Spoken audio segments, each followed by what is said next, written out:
22 अप्रैल को पहलगाम में जवान शहीद हुए और अब 15 दिन बाद भारत ने लिया खून का बदला। ये सिर्फ स्ट्राइक नहीं, ये उन वीर पत्नियों के लिए सिंदूर का जवाब है जिनके सुहाग छीन लिए गए। भारत ने पाकिस्तान और पीओके के 9 आतंकी ठिकानों पर कहर बरपाया। ऑपरेशन का नाम था ऑपरेशन सिंदूर। ये ऑपरेशन उन वीरांगनाओं को समर्पित है जिनका सिंदूर पहलगाम हमले में मिट गया और अब भारत ने उस सिंदूर की कीमत 24 मिसाइलों से चुकाई है, जिसके बाद आतंक के आका अब तिलमिला उठे हैं और अब बौखलाहट में बिलावल भुट्टो जहर उगल रहे हैं। बिलावल ने खुद ये माना है कि पाकिस्तान का अतीत आतंक से जुड़ रहा है और ये उनके देश को भारी पड़ा है। नमस्कार, स्वागत है आपका। न्यूज़ 18 देख रहे हैं आप। मैं हूं आपके साथ ईशा खान।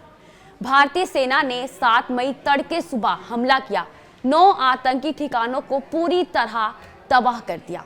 इस स्ट्राइक में मारे गए आतंकियों में शामिल है जैश ए मोहम्मद चीफ मसूद अजहर के 10 परिजन और 4 सहयोगी। भारत का ये साफ संदेश है कि इस स्ट्राइक के बाद पाकिस्तान में खलबली मची है। 7 मई को इसको लेकर हाई लेवल मीटिंग बुलाई गई और प्रधानमंत्री शहबाज शरीफ को राष्ट्र को संबोधित करना पड़ा, जिसमें भारतीय एयर स्ट्राइक को लेकर चर्चा हुई। भारत की ओर से ऑपरेशन सिंदूर स्ट्राइक के बाद पाकिस्तान के प्रधानमंत्री शहबाज शरीफ का राष्ट्र के नाम संबोधन आया, लेकिन ये संबोधन किसी जीत की घोषणा नहीं बल्कि हार के एहसास और सफाई से भरी एक लंबी दास्तान थी। वहीं बिलावल भुट्टो का भी बयान सामने आया है। बिलावल ने पाकिस्तान और पीओके में घुसकर आतंकियों के लॉन्च पैड तबाह करने को भारत की कायराना कार्रवाई कहा है। उन्होंने कहा कि मुझे नहीं लगता कि ये कोई रहस्य है कि जहां तक चरमपंथी समूहों का सवाल है, पाकिस्तान का अतीत रहा है। इसके कारण पाकिस्तान को नुकसान उठाना पड़ा है। हमने इस समस्या को हल करने के लिए आंतरिक सुधार किए हैं, न केवल हमारे लिए बल्कि अंतर्राष्ट्रीय समुदाय की चिंता दूर करने के लिए भी हमने कदम उठाए हैं। भारत की ओर से 9 स्थानों पर की गई सैन्य कार्रवाई के बाद पाकिस्तान ने जिस तरह का रुख अपनाया, उससे साफ जाहिर होता है कि वे अब भारत के साथ पारंपरिक युद्ध करने के लिए तैयार नहीं है, ना ही सक्षम है। शहबाज शरीफ ने अब ये मान लिया है कि पाकिस्तान के लिए अब युद्ध लड़ना सिर्फ जज्बे की बात नहीं, संस्थानों और रणनीति की भी जरूरत है, जो अब उनके पास नहीं बची है। प्रधानमंत्री शहबाज शरीफ ने दावा किया कि पाकिस्तान की वायुसेना और सेना ने पूरी तैयारी के साथ भारत के हमले का जवाब दिया और भारतीय लड़ाकू विमानों को आगे बढ़ने से रोक दिया। शहबाज के इस बयान से साफ दिख रहा है कि वो पाकिस्तान की जनता को ये बताना चाह रहा है कि उन्होंने भारत की मिसाइलों का खूब मुकाबला किया। हालांकि इसकी सच्चाई सभी ने देख ली है कि कैसे भारत ने पाक को घर में घुसकर सबक सिखाया। ऐसे में शहबाज अपनी हार मानने की जगह सिर्फ और सिर्फ पाक की आवाम को मूर्ख बनाने का काम कर रहा है। उन्होंने अपने भाषण में भी कहा है कि ये एक कन्वेंशनल वॉर थी जिसमें न्यूक्लियर हथियारों का कोई नामो निशान नहीं था।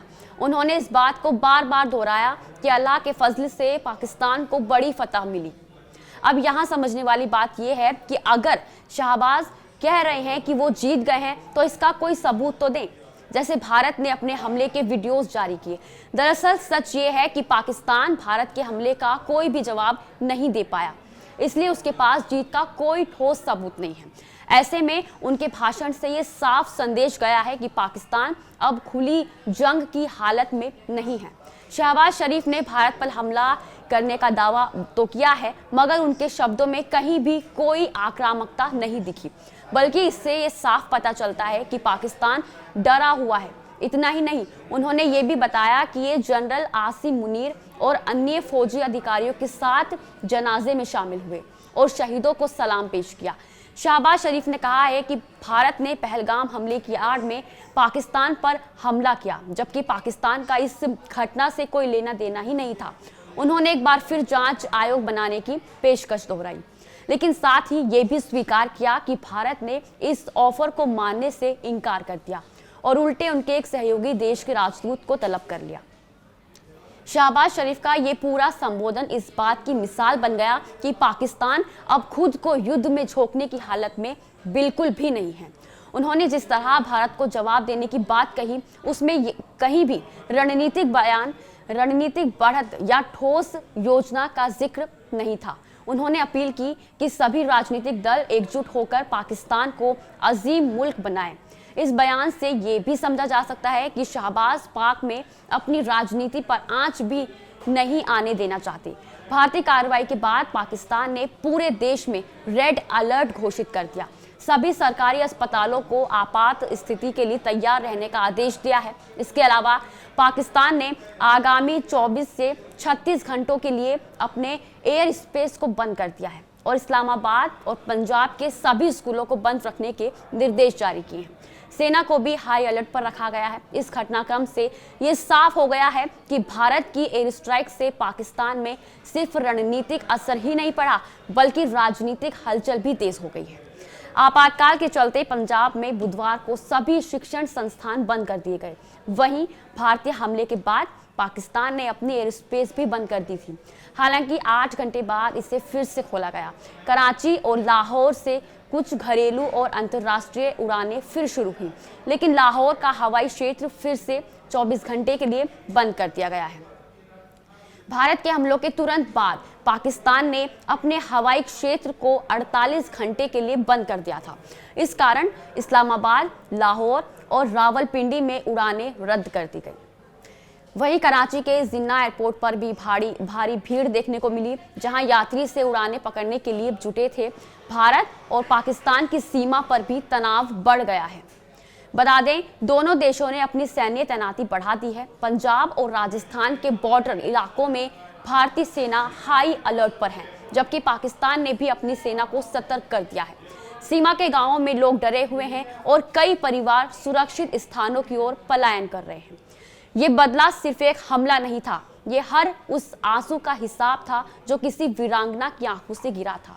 भारत ने एक बार फिर साबित कर दिया कि हम शांति चाहते हैं, लेकिन अगर कोई ललकारेगा तो जवाब भी ऐसा ही होगा।